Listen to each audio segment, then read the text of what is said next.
¿Todo está ahí? Ahí, ahí, Recording is on. ahí lo Buenísimo. puse.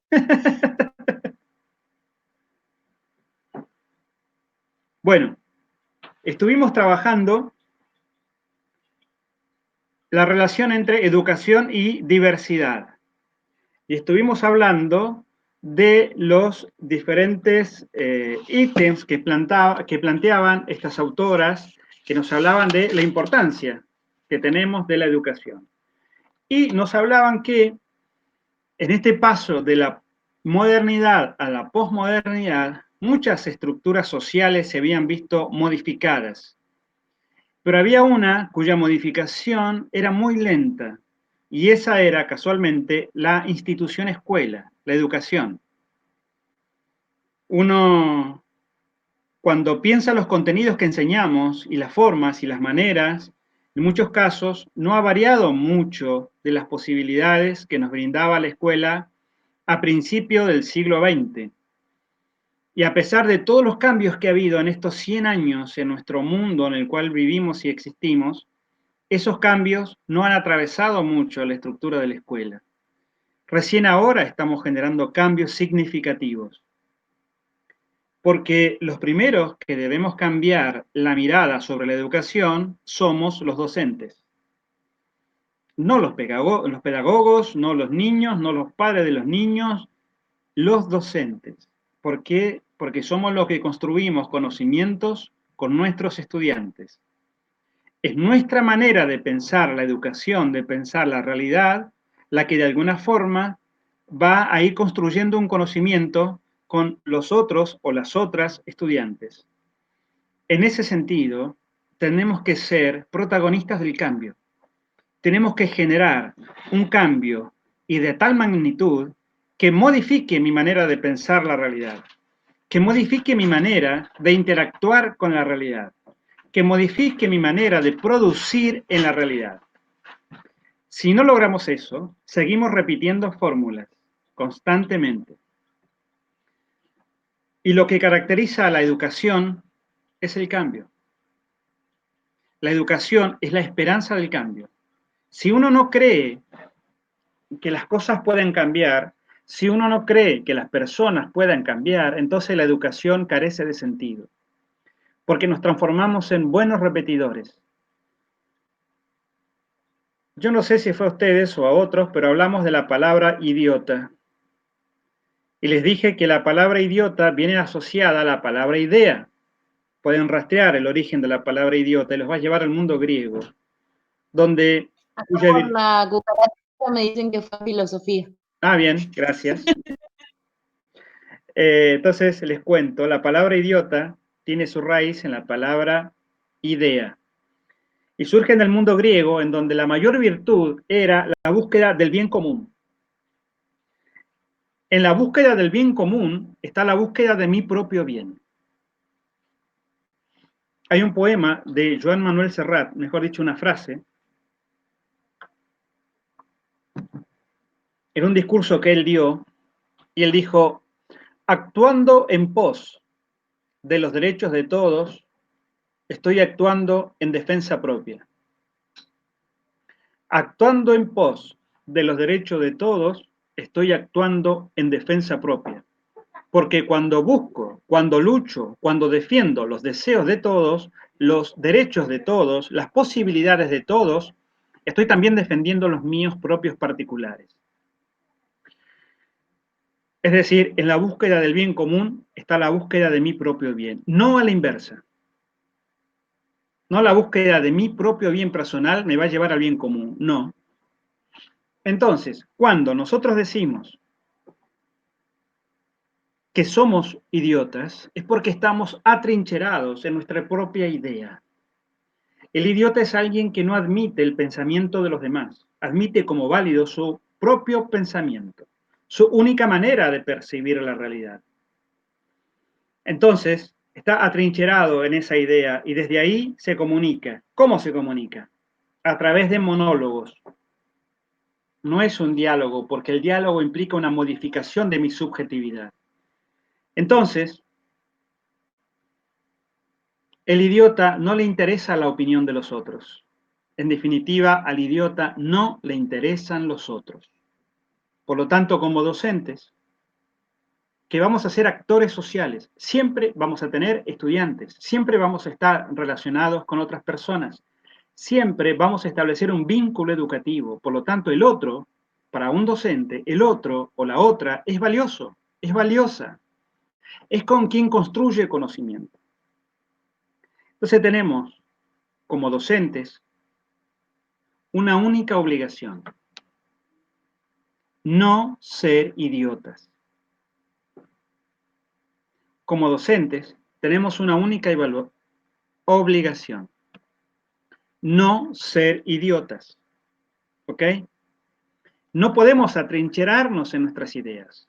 Tenemos que estar dispuestos a socializarlas, a modificarlas, a construir una idea con otro. Pero nadie construye la idea con otro imponiendo ideas, sino socializándolas y tener una apertura de mente para aceptar las ideas, las posturas y la visión de la realidad que tengan las otras personas.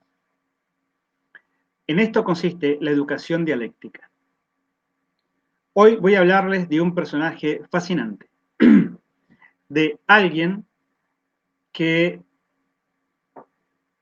amó mucho la educación, se involucró muchísimo en el contexto sociopolítico, cultural de América Latina, y por eso casualmente fue en muchos casos perseguido, fue detenido, fue preso y tuvo que pagar años de estar en esta situación, tuvo que estar exiliado por las ideas que proponía. Y este personaje no es otro que Pablo Freire. Hoy voy a hablarles de Pablo Freire. Un paréntesis, acuérdense que nosotros venimos transitando paulatinamente los 3 primeros capítulos del libro El ABC de la educación. Todos los elementos que estamos trabajando en estos encuentros virtuales es una profundización de algunos elementos del capítulo 1, 2 y 3 del ABC de la educación. Así que yo los invito a que ustedes, además de los materiales y de los temas que discutimos y pensamos, sigan leyendo ese texto, porque ese es el texto eje, es el texto base en la cual todos estos encuentros virtuales confluyen. Bien.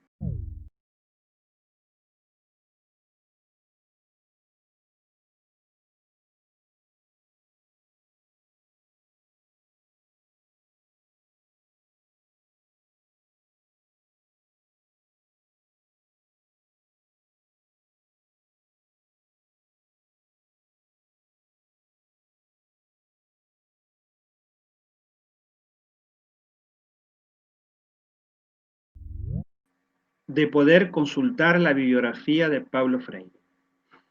Y me encantaría que se dejaran sorprender por este personaje. Cuando busquen la biografía, por favor, no se detengan en Wikipedia o en estas enciclopedias que dan vuelta en la red y que te dicen 2, 3 cosas que nunca terminamos de saber si es verdad o no. Busquen, investiguen, rastreen. ¿Quién fue Pablo Freire? Búsquenlo en la red, búsquenlos en YouTube.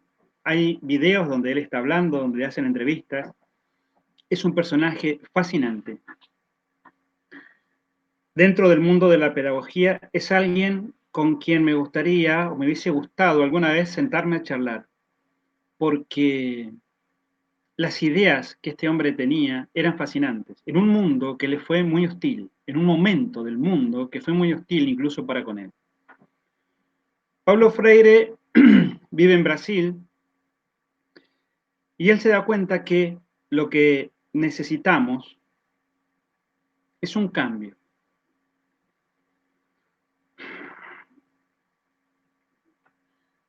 Estamos, digamos, a partir de los años 50, en América Latina se van dando muchos cambios, múltiples cambios, y muchos tienen que ver con formas y maneras de pensar la realidad diferente a la establecida por el sentido común.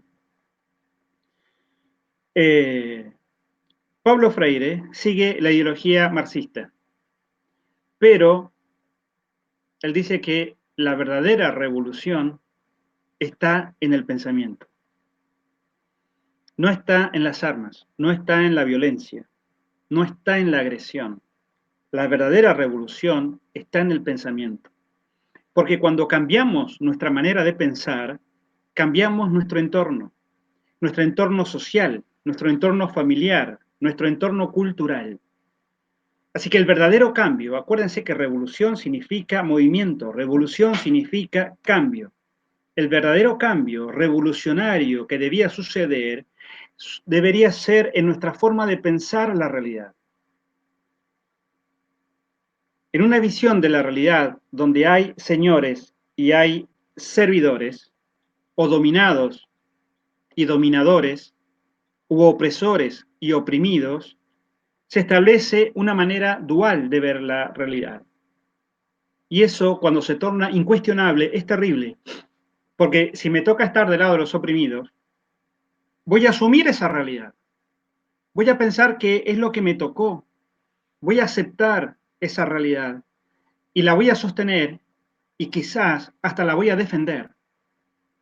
Entonces, dice Freire, de nada vale la pena que uno vaya a esa persona y la saque de ese lugar, porque en realidad está atrapada en su propia mentalidad. La estructura social está armada en su propio pensamiento. ¿Qué hay que hacer entonces? Hay que concientizar. Hay que crear conciencia. La concientización consiste en generar en las personas un pensamiento crítico a la realidad. Para tener un pensamiento crítico a la realidad hay que pensar diversamente. Para tener acceso a ese pensamiento, uno tiene que saber por lo menos leer y escribir. Y en esa instancia nos encontramos en una sociedad brasileña a mediados del siglo pasado mayoritariamente analfabeta, sobre todo en el norte, donde la población adulta, muchísimas personas de la población adulta no sabían ni leer ni escribir.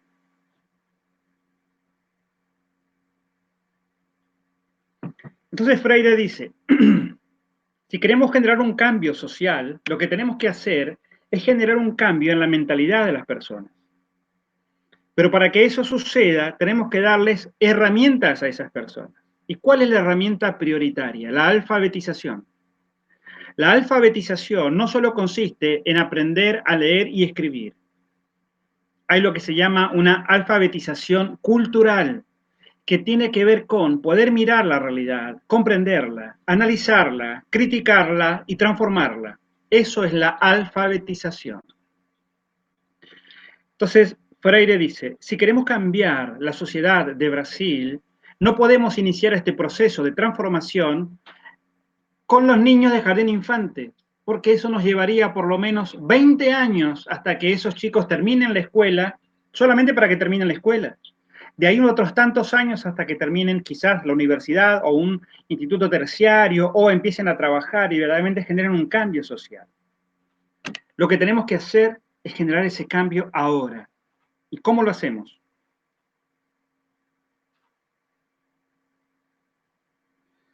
Lo hacemos enseñándole a la población adulta, a esa población que es analfabeta, enseñándoles a leer, enseñándoles a escribir y enseñándoles a interpretar y transformar su realidad. Esa fue su propuesta de alfabetización.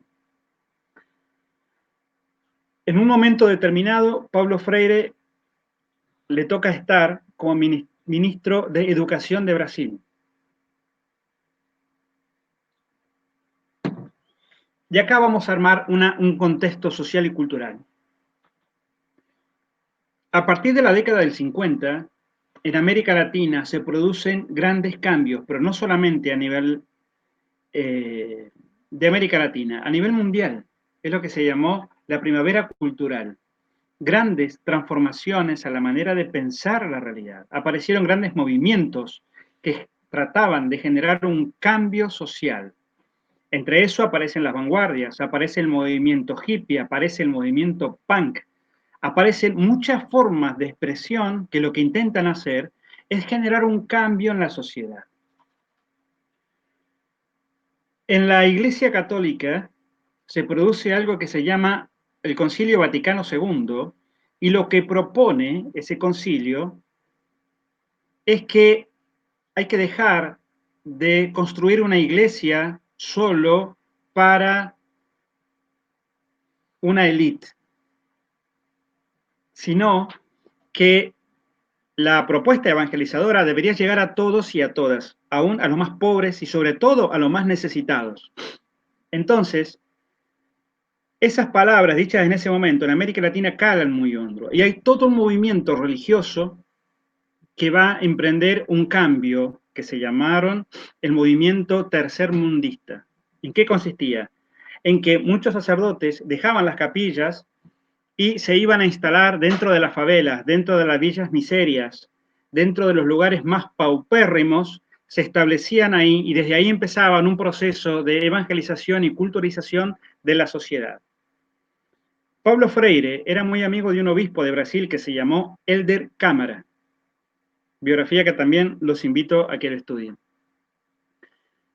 Personajes claves, en momentos claves de la historia, más allá del rol político o del rol religioso que ocuparan. Fueron personas muy importantes. Entonces, Freire, que era cristiano, que era católico y era muy amigo de este obispo, se vio movilizado por esta situación y entonces decide armar un proceso, un proyecto de evangelización, mejor dicho, de educación similar y parecido a este proceso de evangelización que se estaba llevando adelante. Y entonces, de la misma manera, él dice que muchos niños, niñas, pero muchos adultos no se acercan a la escuela porque no tienen cómo ir a la escuela, porque no tienen zapatos, porque no tienen calzado, porque no tienen ropa, porque no tienen útiles. ¿Y entonces qué hacemos? Y entonces nada, nos podemos sentar a esperar y educar a los que vienen a la escuela. Pero ¿y los millones que no vienen a la escuela, y qué hacemos? Entonces Freire dice, imitando el movimiento que se estaba llevando adelante, dice, entonces, si no vienen, hay que ir. Hay que ir a las favelas, hay que ir a las villas miserias, hay que ir a donde está esa gente más necesitada de nosotros y a partir de ahí empezar a construir con ellos un conocimiento, una transformación, una revolución. Y entonces él inicia ese proceso de transformación, que le llamó la educación transformadora. Y para eso hace lo siguiente. Él trabaja con educadores y los educadores se capacitan con él y con las personas que participan de esta idea, y luego estos educadores van y se distribuyen y se establecen o entran a las favelas de Brasil. Generalmente los días sábados a la tarde comienzan a tener estos primeros encuentros. Y entonces, ¿dónde se juntaban? Y en las casas de la persona, donde había alguien que tenía una casa un poquito amplia, bueno, ahí se iban encontrando. Entonces ellos iban, hacían un censo, preguntaban quién sabía leer y escribir, y si querían podían enseñar y podían venir, y bueno. Y entonces así de a poco la gente se iba acercando, y estos educadores empezaban a enseñarles. Esta doble mirada de la educación, de la alfabetización. Acuérdense que la alfabetización es para adultos, en primer lugar. Entonces, no solamente se le enseñaba a leer y escribir, sino que se le enseñaba una manera de interpretación de la realidad, de concientización del lugar, del momento en los cuales estaban atravesando y en qué situaciones particulares se encontraban ellos. Entonces, el educador se establecía en esa casa, la gente venía, se establecía primero un vínculo, es decir, el educador se dejaba conocer por los educandos, los conocía, iba a sus casas, charlaba con ellos, veían cuáles eran sus dificultades y cuáles eran sus posibilidades. Y entonces empezaba, y aparece lo que se llama una idea fuerza. Hay que educar a través de las ideas fuerza, que son las que construyen emocionalmente un conocimiento. Entonces, por ejemplo, una idea fuerza. Trabajo. Vamos a enseñarles, voy a tomarlos por ejemplo. Yo voy a preguntarles a ustedes, que son mis educandos. Entonces, supongamos que tuviéramos aquí una pizarra y escribiríamos en esa pizarra la palabra trabajo. Luego yo empezaría a ver, bueno, ¿y qué vocales tiene la palabra trabajo?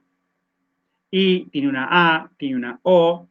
Bien, ¿cuáles son las vocales? Y las repetiríamos. ¿Cuáles son las consonantes? Y las repetiríamos. Y entonces haríamos todo un trabajo sintáctico morfológico de la palabra trabajo. Aprenderíamos a escribir la palabra trabajo y quizás aprenderíamos a escribir qué otras palabras están asociadas con la palabra trabajo. Bien.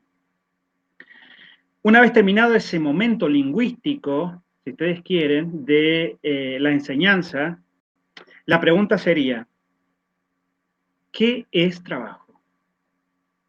¿Quién de ustedes tiene trabajo? Bien, ¿para qué uno trabaja? ¿Cuál es la necesidad de trabajar? ¿Qué pasa si uno no tiene trabajo? ¿Cuántos de ustedes no tienen trabajo? Y si no tienen trabajo, ¿qué pasa? ¿Y es necesario tener un patrón para tener trabajo? Y si no hay trabajo, ¿puede uno generarse sus propios trabajos? ¿Cómo? ¿De qué manera? El trabajo, ¿de qué depende? Depende de mis habilidades, depende de mi conocimiento, depende de mi voluntad. Y si depende de eso, ¿por qué necesito un patrón? Si tengo un patrón, ¿cómo debería ser la relación con ese patrón? ¿De ser un obediente, totalmente obsecuente a la voluntad del patrón? ¿O podemos establecernos como dos iguales, donde él tiene una posibilidad que me propone, pero yo tengo otra posibilidad que le propongo, que es mi propio trabajo, mi propia fuerza de trabajo y de transformación del trabajo? Todo esto se discutía en estos espacios.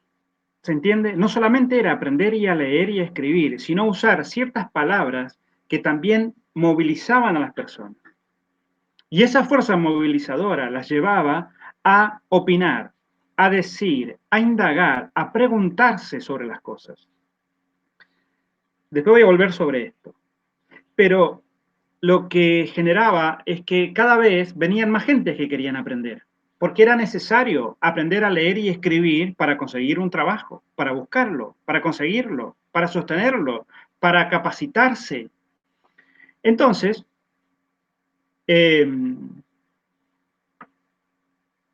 Paulo Freire, con sus educadores, lo que van haciendo es generar una conciencia de transformación. Y les voy a decir algo más. Algo fundamental en esta teoría propuesta por Freire es lo que se llama la praxis. Es decir, la acción, la práctica de lo que estamos diciendo. Entonces, si yo digo que hay que ser amable, generoso, hay que ser afectivamente cercano a los estudiantes y hay que construir un vínculo con mis estudiantes, eso que digo lo tengo que hacer. Si no, es un discurso vacío que no tiene sentido, carece de sentido.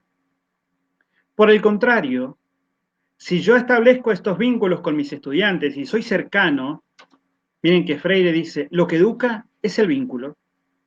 Si yo logro establecer un vínculo con mis estudiantes basado en la autenticidad, en la confianza y en la empatía, entonces nos tratamos de igual a igual.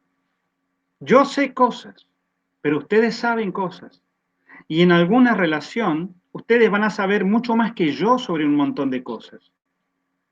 Entonces, en esta relación de igual a igual, donde hay cosas que conocemos algunos y cosas que conocemos otros, viene el encuentro dialéctico. Y entonces yo propongo algo y ustedes proponen su contraparte y juntos vamos aprendiendo. Eso es la práctica dialéctica. Pero para Freire no hay educación sin práctica. No hay discurso educativo. Yo no puedo decir que la educación cambia si yo no soy consciente del cambio que está sucediendo en mí a través de la educación. Entonces, es una invitación a dejar esos discursos muy bonitos pero vacíos y descubrir que la educación es una situación extremadamente complicada, compleja, que nos presenta continuamente crisis, pero que a través de esa crisis y de esa complejidad nosotros crecemos, nosotros somos, nosotros nos reinventamos continuamente. Cuando esto no sucede, nos transformamos en buenos repetidores. Podemos ir a escuchar charlas, a leer libros, a especializarnos en algún curso, en algún seminario, en algún taller y hacemos un posgrado de algo. Perfecto. Pero si eso, diría Freire, no pasa por la práctica, si eso vos no lo haces carne, si eso no establece un mejor vínculo con tus estudiantes, ¿qué sos? Un buen repetidor, pero no te dejas transformar y tampoco tu discurso transforma. Entonces, fíjense este ejemplo.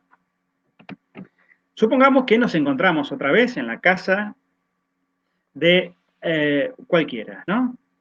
Y vienen todos y empezamos a trabajar, usamos la palabra trabajo, ¿no? Esto que dije recién.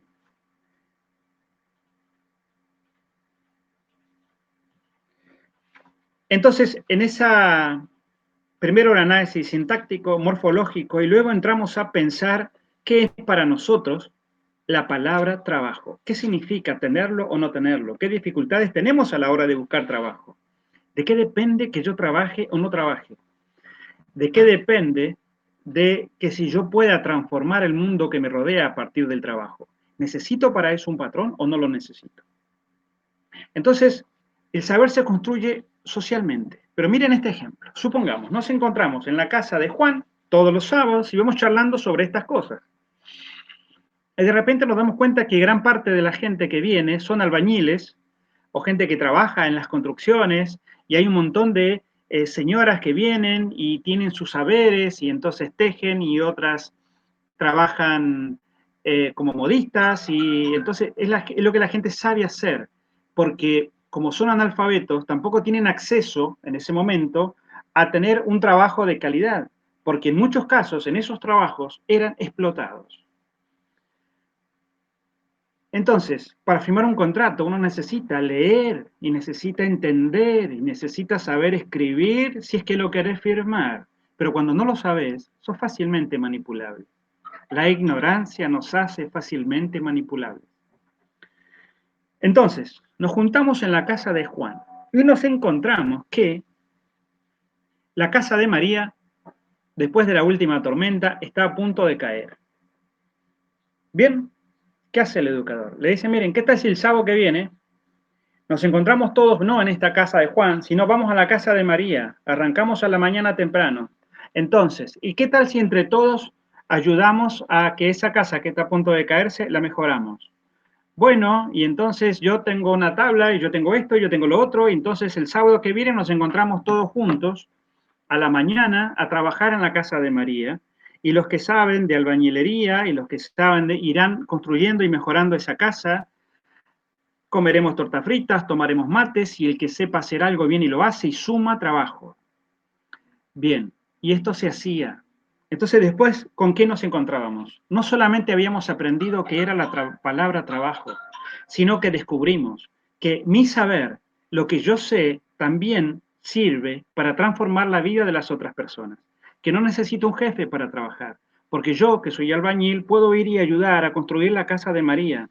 ¿Y saben qué? Luego de este proceso, no solamente aprendemos a leer y a escribir la palabra trabajo, sino que María tiene una casa en donde con sus hijas puede vivir sin tener que tener miedo a la tormenta. Y les tocó a la casa de María, y mañana le toca a la casa de Juan, y después le toca a la casa de Pedro, y después, entonces, esa transformación era maravillosa, porque la gente se daba cuenta que en la medida que accedía al conocimiento, no solo mejoraba su manera de pensar, mejoraba su entorno, mejoraba las circunstancias en las cuales se encontraban. Establecían vínculos, vínculos sociales. Y entonces, estableciendo vínculos sociales, la gente se conoce, la gente puede trabajar, la gente puede aprovechar lo que el otro sabe y puedo ofrecer lo que yo sé para el beneficio del otro. Y entonces se empiezan a transformar favelas, se empiezan a transformar en comunidades, gente que tiene cosas en común. Y esa cosa en común, en primer lugar, era su propia existencia, su propia vida. Y desde ahí empiezan un movimiento transformador. En esto consistía la propuesta metodológica de educación de Pablo Freire. El impacto fue maravilloso cuando esto se empezó a llevar adelante. Insisto, porque mucha gente vio modificada su vida, su existencia, y tiene que ver con la concientización. Hay un autor,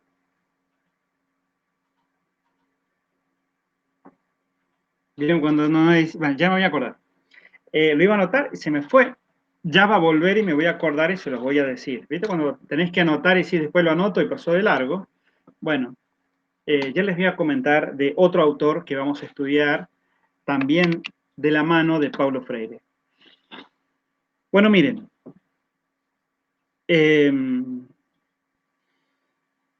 Freire, llevado adelante con este proceso de transformación social, cultural, educativo, en Brasil, como acá en Argentina y como en toda América Latina, en la década del 60 y del 70, se ven atravesadas por fuertes dictaduras.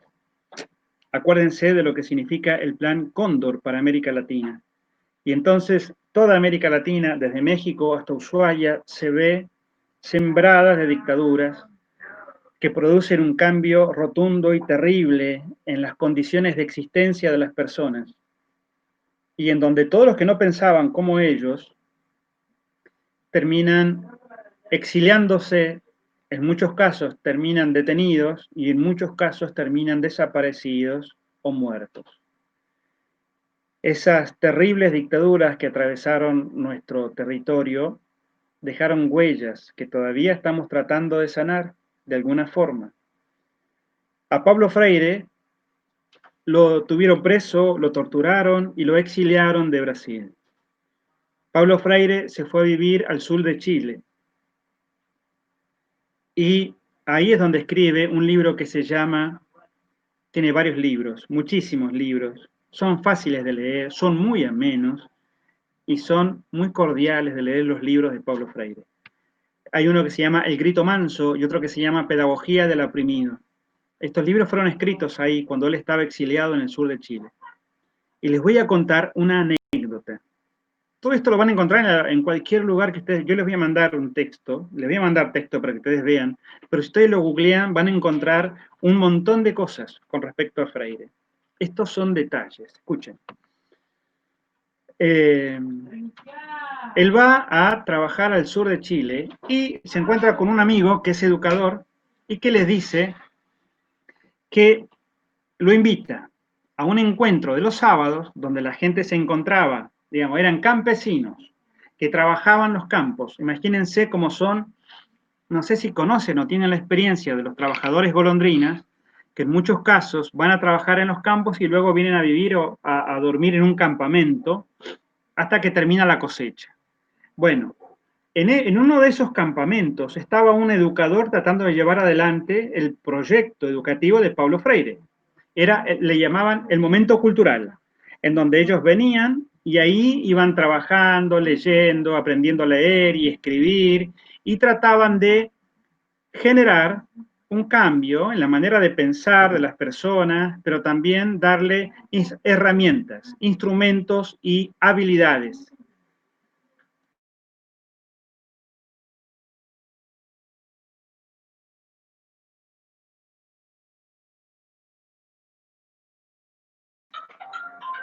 Perdón.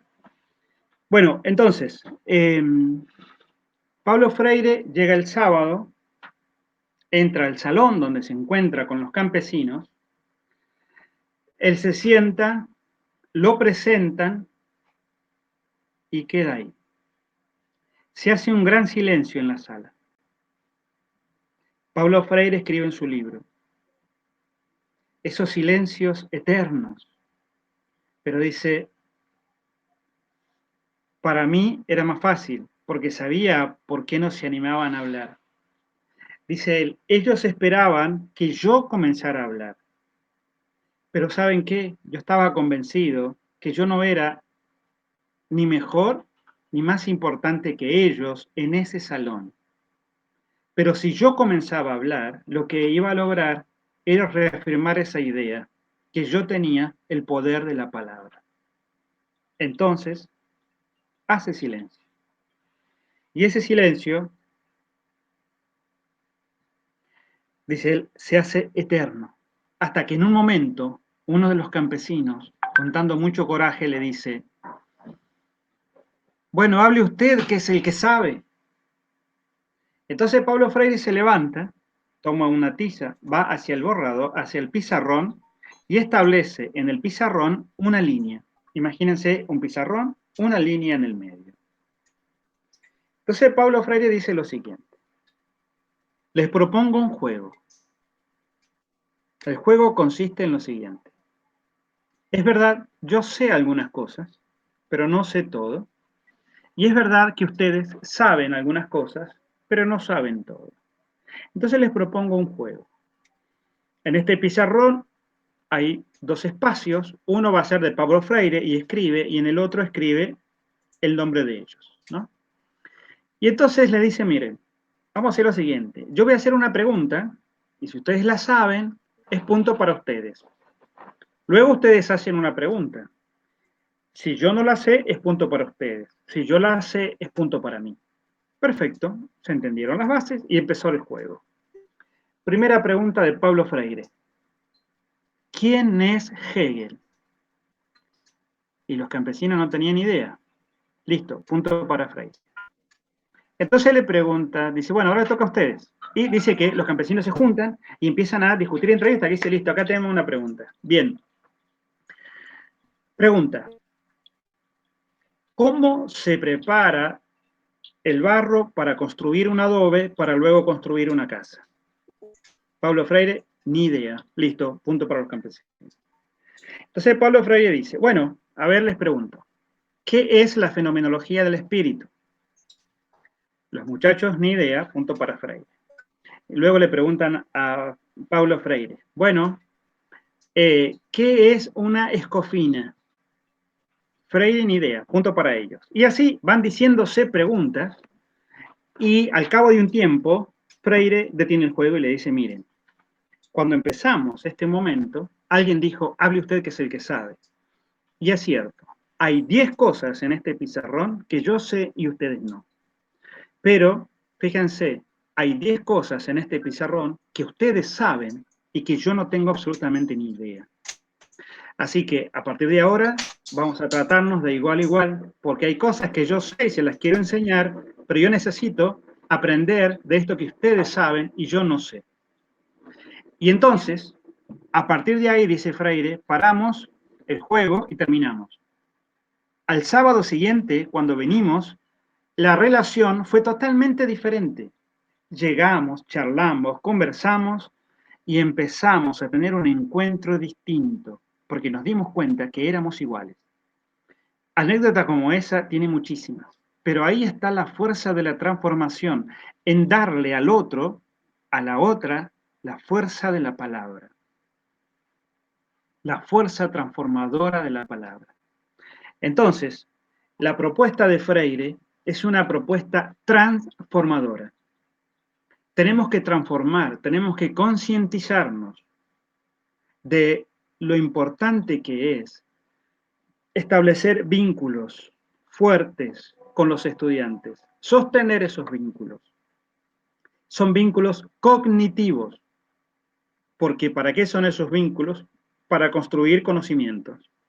Entonces, a partir de ahí, cuando uno establece ese vínculo con el estudiante, puede aprender cualquier cosa, porque el estudiante lo va a seguir, le va a preguntar, le va a indagar, le va a intensificar, si usted quiere, lo que usted sabe. Pero lo primero es el vínculo. Y en ese vínculo es donde la educación existe.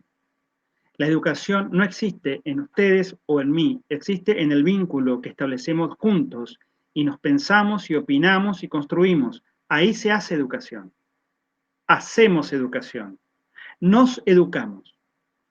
Freire dice que durante años la educación en nuestro sistema educativo ha llevado adelante lo que se llama una educación bancaria. Una educación bancaria es cuando el docente va y en la cabecita vacía del estudiante deposita su conocimiento.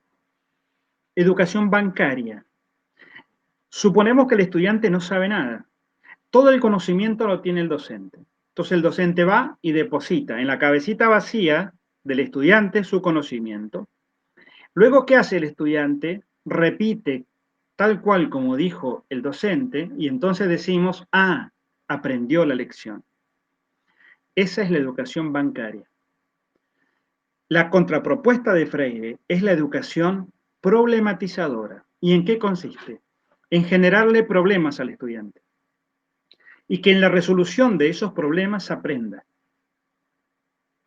Preguntarnos, ¿quiénes somos? ¿Por qué estamos aquí? ¿Para qué estamos aquí? ¿Qué sentido tiene estar aquí? ¿Qué pretendo yo estando aquí?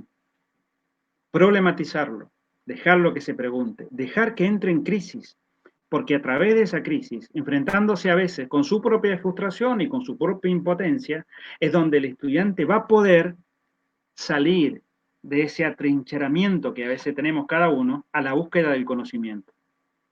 Esto lo dice Freire, esto lo dice Vygotsky, y hay un viejo filósofo que se llamó Sartre, que proponía esto como su metodología de análisis y de aprendizaje filosófico. Preguntarnos,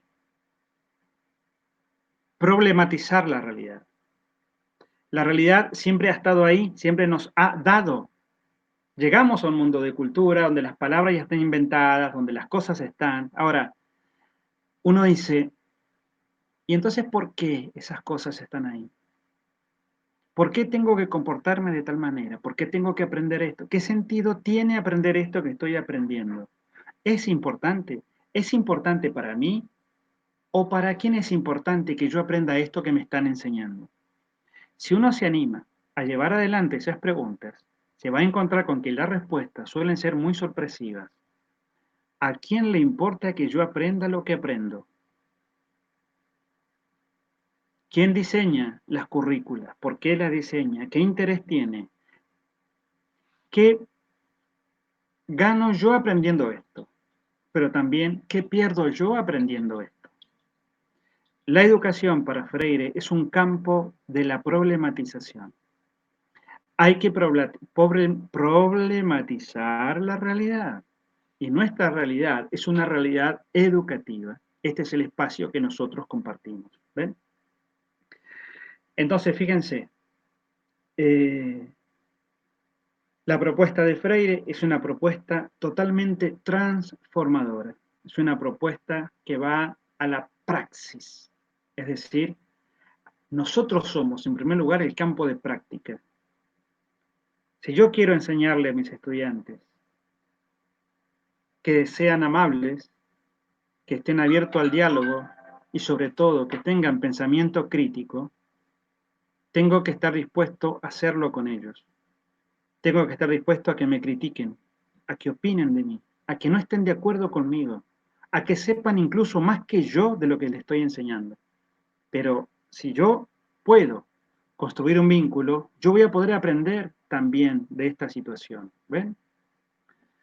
Miren, yo he tenido en esta virtualidad que aprender un montón de cosas y muchas de las cosas que he aprendido las he aprendido de la mano de mis propios estudiantes.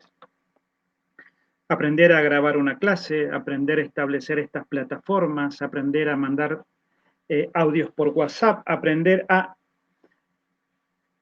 buscar nueva bibliografía. ¿Y de quién lo he aprendido eso? De mis propios estudiantes. Personas que saben, que tienen ese conocimiento y que generosamente lo han puesto a mi disposición. Los he consultado, les he aprendido, les he preguntado y acá estamos, en este proceso de enseñanza-aprendizaje mutuo. ¿Ven? Entonces, voy a leerles algunas frases de Freire para ir cerrando. Mira, dice, el diálogo no impone, no manipula, no domestica, no esloganiza.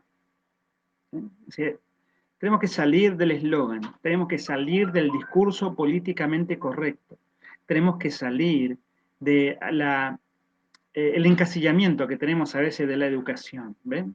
Hablábamos de la diversidad.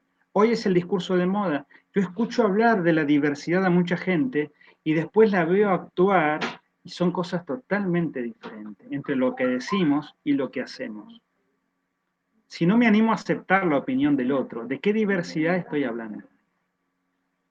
Si no me animo a aceptar las elecciones del otro, de la otra, ¿de qué diversidad estamos hablando? Si no me animo a pensar que mis estudiantes son totalmente similares, iguales a mí, y que lo único que cambia en este vínculo es que a mí me pagan por construir con ustedes un conocimiento, y que fuera de eso, además de la distancia generacional, no hay otra diferencia. Cuando uno entiende eso, realmente la educación se transforma en un diálogo en donde todos modificamos nuestros pensamientos a partir del pensamiento de los demás. Enseñar es mantener las condiciones para que cada persona pueda generar conocimiento por sí misma.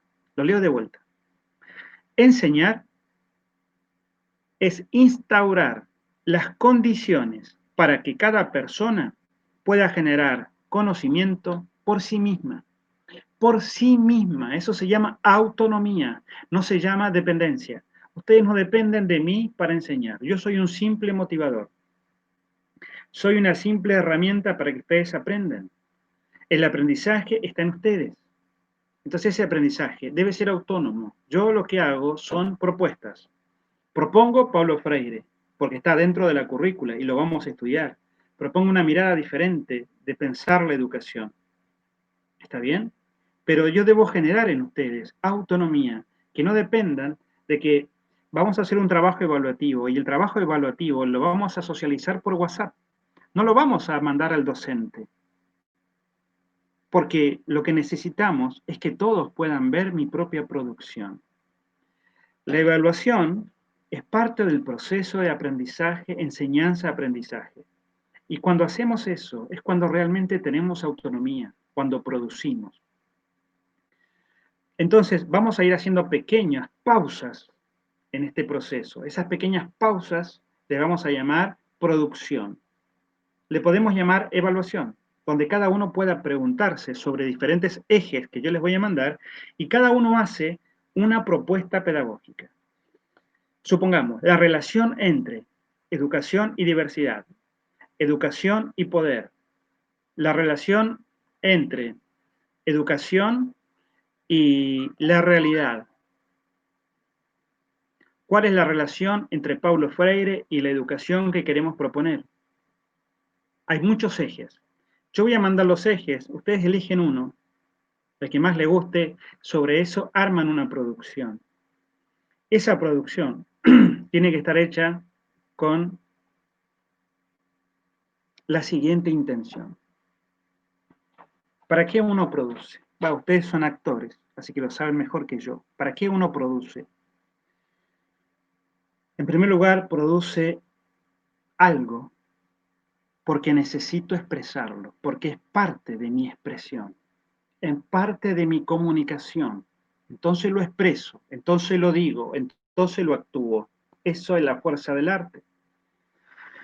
Entonces, en esa expresión, uno tiene que tratar de lograr una comunicación. ¿Con quién? ¿Con el docente? Sí, pero por sobre todas las cosas, con sus compañeros. Somos una comunidad que está tratando de aprender pedagogía. Entonces, esta comunidad es la que va a recibir todas las producciones que ustedes hagan sobre los ejes que vamos a trabajar. ¿Está bien? Es decir, todas las producciones van a ir vía WhatsApp.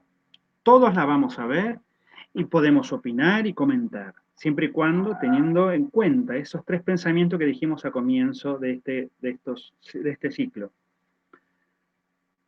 Pensamiento crítico, pensamiento creativo y pensamiento de cuidado. Los modos, las formas, son sumamente delicadas a la hora de hacer un comentario sobre el trabajo de alguien. Porque cuando alguien produce un trabajo, en este caso artístico, no solamente es algo, sino también es alguien, porque cuando uno lo hace, pone su intención, pone su afán, pone su afecto y pone su conocimiento en esa producción. Entonces, cuando yo critico esa producción, cuando yo la analizo, tengo que tener mucho cuidado con las palabras que uso, de qué manera. ¿Por qué? Porque también estoy comunicándome con la subjetividad de la persona que lo produzco. Esto tenemos que aprender a hacerlo. Miren, este curso de pedagogía no tiene que ver solo con aprender qué es pedagogía, sino aprender cómo hacer educación. Si usted quiere saber qué es pedagogía, vaya al diccionario, vaya al Google, pregúntele a Google, ¿qué es la pedagogía? Y se lo va a decir. ¿Qué hacemos acá? Acá producimos. ¿Qué producimos? Educación. Acá usted viene a ponerse en crisis, a tener que exponerse frente a sus compañeros, a decir, miren, yo pienso que la educación es esto. ¿Estén de acuerdo o no lo estén? Pero decirlo, poder socializarlo y no tener miedo a ser juzgado, porque todos estamos en la misma situación. ¿Y cuál es esa situación? Aprender. Entonces, de la mano de Freire, yo los invito a que construyamos una comunidad que pueda aprender, que pueda evaluar y que pueda producir. Dice Freire, una sociedad democrática nada tiene que ver con personas en silencio. Una comunidad democrática nada tiene que ver con personas en silencio, sino con personas activas y proactivas que producen conocimiento. Bueno, miren, esta ha sido mi presentación de Freire. Espero haber sido claro, espero haberlos motivado. Hay un montón de detalles de Freire, de su vida, que quedan por fuera de esta propuesta que yo les he hecho, porque he querido detenerme en aquellas cuestiones que son importantes y que a ustedes sirven de disparador, donde no la van a encontrar en una bibliografía, sino que he querido compartir con ustedes más que quién es Freire, lo que yo pienso de Freire. Hay muchos autores que después han continuado esta tarea de Freire. Hay algo que se llama teatro del oprimido. Teatro del oprimido. Miren, tenía el autor en la punta de la lengua y resulta que, curiosamente, vieron cuando uno quiere acordarse las cosas, lo primero que hace es olvidarse. Pero... Profe, el autor del Teatro del Oprimido es Augusto Boal. Gracias, muchas gracias. Es verdad, Augusto Boal. Miren, los invito a que exploren también la propuesta pedagógica de Augusto Boal. El teatro de Boal es de la mano de Pablo Freire. Apuntaban a la concientización, crear conciencia. Una acotación más, como recomendación al libro El arcoíris del deseo, Sí. de Augusto Boal, que ahí explica todo esto de cómo se iba llevando este trabajo del teatro del oprimido, que tiene mucha relación con lo que contó de Freire, que iban a los pueblos y buscaban a los campesinos, y bueno, y su primer impacto, mientras ellos querían ir a enseñarles directamente a los campesinos, como dar una clase, como que el teatro tenía que estar para ver, ya algo acabado, que la gente iba y lo veía y nada más. Entonces ahí se dan contra la pared cuando un grupo de campesinos le dicen, bueno, vamos a hacer la revolución, vamos, vamos, y ahí ellos tienen que explicar que no, que las armas de ellos son de utilería, que es mentira, que no sirve, y se dan cuenta de que la educación no tiene que ser así, no tiene que ser que lo que decía Freire de la educación bancaria, de ir y depositar la idea y que iban a hacer la revolución con eso. Entonces ahí van modificando su teoría y aparece también una frase de Che Guevara que dice, ser solidarios consiste en correr los mismos riesgos. Y a partir de esa frase ellos empiezan a trabajar con lo que después se llama el teatro foro, que es la primera de las herramientas que va desarrollando el teatro del oprimido, que es dentro del grupo que trabaja Augusto Boal. Bien, ¿Eugenia habló? Sí, Eugenio Lin. Eugenia. Bueno, Eugenia, mira, muy bueno lo que acabas de decir. Y te puedo pedir un favor. En el grupo de WhatsApp, una vez que subamos y que y subamos la clase, como todos lo van a escuchar, después, posteriormente, ¿vos podrías citar el libro que citaste para que los compañeros que quieran puedan consultarlo? Sí, incluso lo tengo en PDF, si quieren lo subo. Son accesibles esos libros, están en todos lados. El arco iris del deseo, que explica la teoría del teatro del oprimido. Y el otro es el teatro del oprimido. Bien, yo leí El Teatro del Oprimido. Yo esto lo trabajé hace muchos años. Hicimos un proyecto con Javier Santanera en la escuela, con varias profesoras, que algunas ya están jubiladas, con Eli Navarro trabajamos. Bueno, y ahí yo aprendí quién era Augusto Boal y las posibilidades geniales que proponía para generar educación. Así que la verdad que estuvo brillante la posibilidad de explorar lo que es el teatro del oprimido, el teatro invisible, el teatro foro, el teatro debate, El teatro de imágenes. el teatro en imágenes. Así que yo los invito a que ustedes puedan explorar esto, ¿está bien? Explorar la propuesta pedagógica de Paulo Freire y explorar la propuesta teatral de Augusto Boal. Fíjense que Augusto Boal incluso lo citaron una vez al Congreso de Brasil porque querían aprobar una ley para ciegos.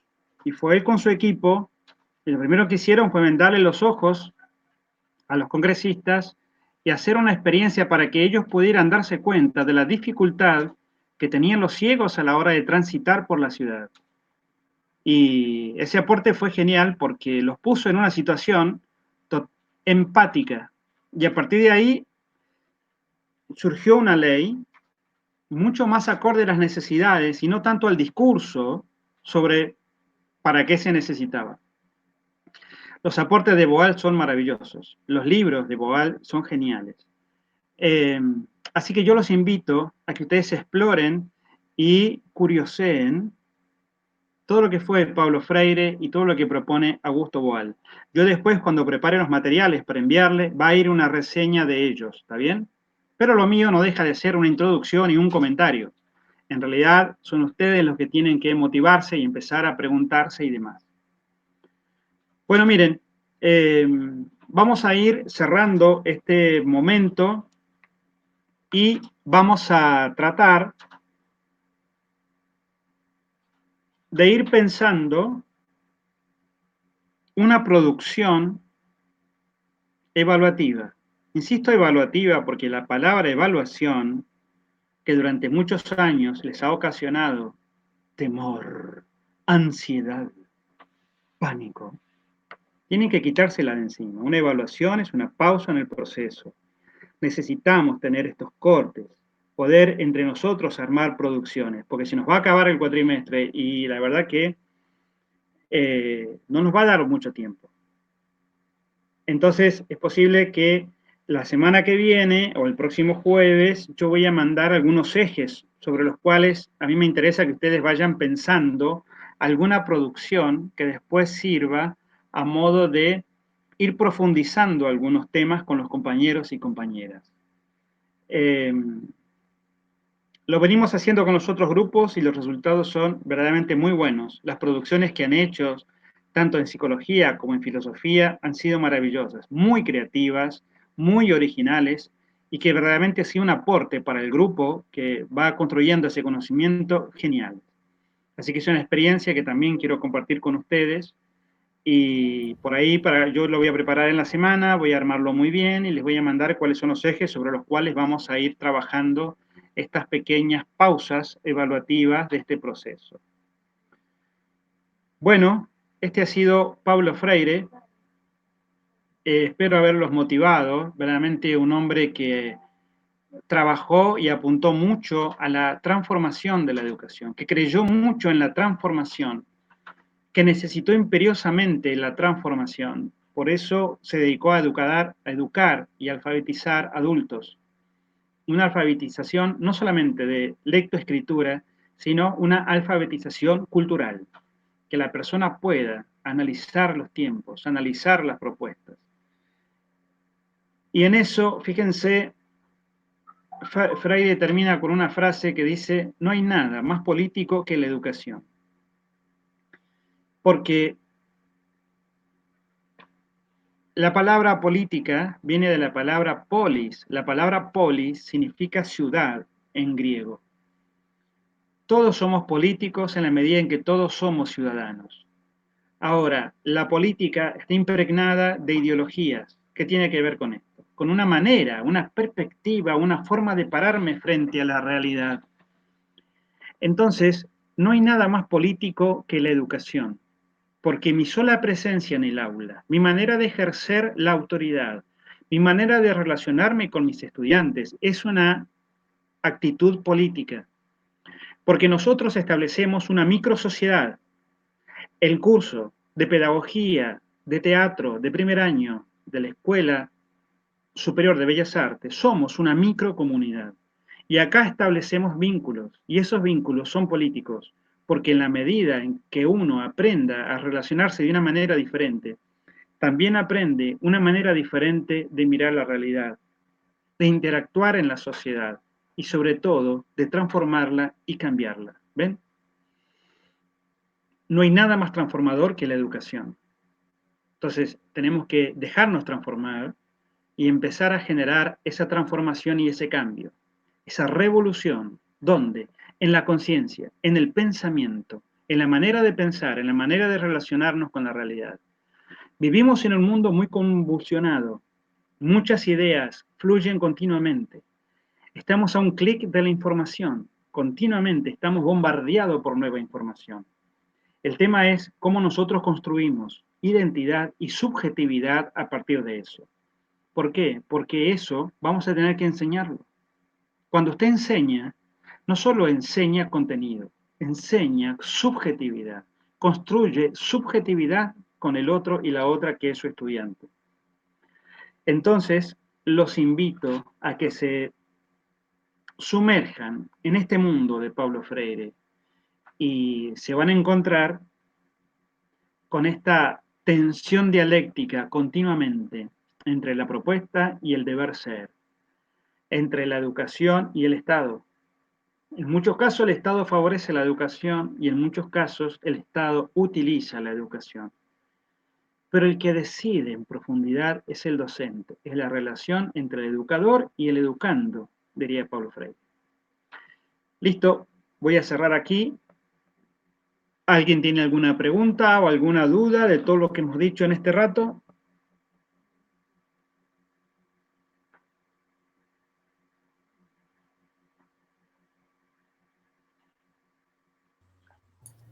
No, yo no, profe. Bien. Bueno, miren, vamos cerrando acá. Profe, Sí, hola, ¿puedo compartir una frase de Freire que a mí me gusta mucho y capaz que nos motiva a todos, que está muy buena? sí. Dice, enseñar no es transferir conocimiento, sino crear las posibilidades para su producción, construcción. Quien enseña aprende al enseñar y quien enseña aprende a aprender. Ro, No se mira, escuchó bien. se cortó. Te lo de nuevo. La podés escribir en el chat, si no, así la leemos para... ¿Hola? ¿Se cortó? Se cortó mientras lo leías. Ay, pucha. Bueno, lo escribo en el chat. Dale, y ahí lo leemos para todos y todas. Bien, ¿alguna pregunta más? ¿Algún aporte?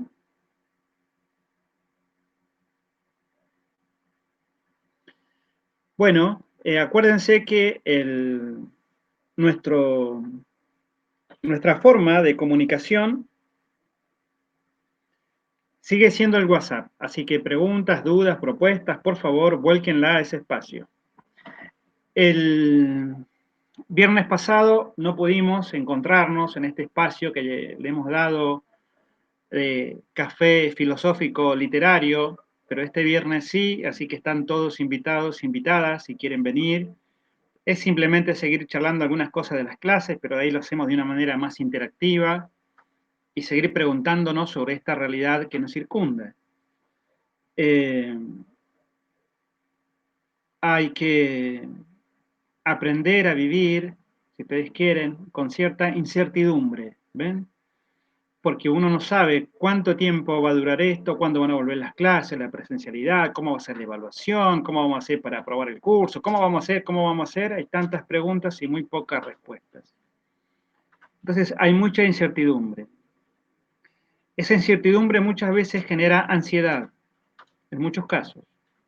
Y la forma de vencer esa ansiedad es simplemente poder comunicarnos entre nosotros y entre nosotras.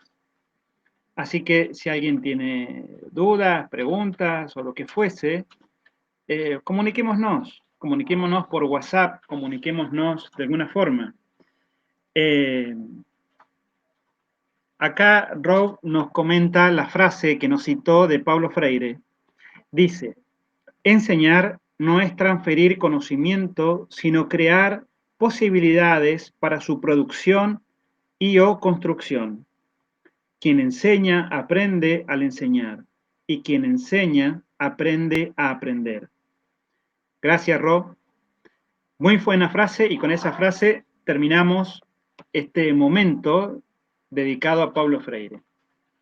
Si no hay más dudas, nos veríamos el jueves que viene a las 19 horas.